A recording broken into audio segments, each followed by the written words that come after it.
नांदेड महानगरपालिकेमध्ये महापौरपदी भाजपच्या कविता मुळे या विराजमान झाल्या, तर उपमहापौरपदी दीपक रावत यांची निवड झालेली आहे। भाजपच्या महापौर उपमहापौर पदाच्या उमेदवारांना प्रत्येकी 50 मतं मिळालेली आहे। महानगरपालिका निवडणुकीत यावेळेस राष्ट्रवादी काँग्रेसचे 2 सदस्य तटस्थ राहिल्याचेही पाहायला मिळाले।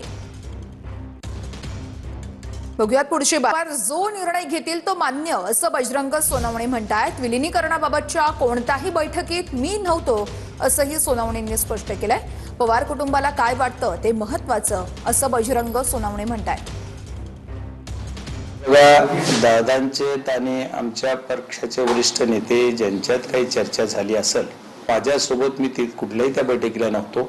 त्याच्यामुळे हा विलीनीकरण हा विषय सर्वस्वी पूर्ण आमच्या आदरणीय पवार साहेबांच्या अखत्यारीतला आहे। त्याच्यामुळे मी त्याच्यावर माझ्यासारख्या छोट्या कार्यकर्त्यांना काही बोलावं असं मला वाटत नाही। एवढे 3 वेळेस भाऊक झालेले साहेब या 10 दिवसात मी बघितले स्वतः। म्हणजे साहेबासारख्या माणसाला सुद्धा आतून एवढे खचलेले आहेत। मी परवा 4 तास साहेब मी दोघंच होतो, ताई होत्या थोड्या वेळ, ताई गेल्याच्या नंतर 3-4 तास होतो। त्यावेळेस मी तेवढ्या याच्यात साहेबांचा एकच विषय की साहेबांचं अजितदादांचंच सांगत होते सगळं। आता बातमी मोठी आहे। शरद पवार यांना फोन करत पंतप्रधान नरेंद्र मोदी यांनी तब्येतीची विचारपूस केली आहे। आज सकाळी पंतप्रधान नरेंद्र मोदी यांनी शरद पवार यांना फोन केला।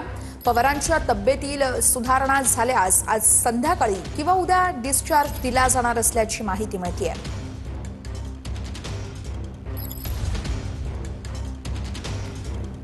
राजनाथ सिंह यांनी देखील फोन करून शरद पवार यांच्या तब्येतीची विचारपूस केलेली आहे। शरद पवार यांच्या प्रकृती संदर्भात रुबी रुग्णालयाकडून महत्त्वाची अपडेट देण्यात आली आहे। शरद पवार यांच्या प्रकृतीत सुधारणा डॉक्टर सायमन ग्रँट यांची ही माहिती आहे। खबरदारीचा उपाय म्हणून शरद पवार यांना डॉक्टरांच्या निरीक्षणाखाली ठेवण्यात आल्याचं देखील सांगण्यात आलेलं आहे। बघूयात पुढची बातमी। उपमुख्यमंत्री सुनेत्रा पवार यांनी आपल्या पदाचा पदभार स्वीकारलेला आहे। अजितदादांच्या आठवणीने पार्थ पवार यावेळेस भावुक झाल्याचे पाहायला मिळाले। सुनेत्रा पवार पदभार स्वीकारताना मंत्रालयामध्ये राष्ट्रवादीचे नेते देखील उपस्थित होते। सुनेत्रा पवार थोड्याच वेळात मंत्रिमंडळ बैठकीला उपस्थित। तर अजितदादा नेहमी म्हणायचे बीडचं बारामती करेन असं अर्जुन खोतकर म्हणतायत। तर सुनेत्रा पवारही बीडचा विकास करतील असा विश्वास असल्याचं खोतकरांनी म्हटलंय। जालन्याचाही विकास करावा असा आमचा आग्रह असेल असंही अर्जुन खोतकर म्हणतायत। बीडबद्दल दादा कायम बोलायचे की आता मी बीडला बारामती करील, तर मला असं वाटतं हे आव्हान आहे त्यांच्यासमोर। आणि ते त्या बाबतीत मराठवाड्यामध्ये बीड जरी झालं तर आम्हाला काय, कारण की आमची माती आमची भूमी आहे।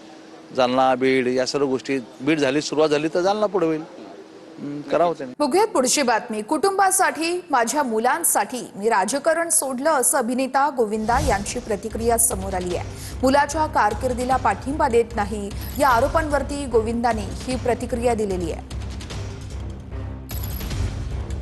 खास तौर पे बच्चों के लिए तो मैं खास तौर पे बच्चों के लिए तो मैं बाहर आ गया। अब वो मैं घर परिवार के लिए ही बाहर आ गया जी। मैंने नडियाड वर्ला से कहा तो he gave his cabin to Yash कि कैसे फिल्में बनाई जाती है, काम किया जाता है।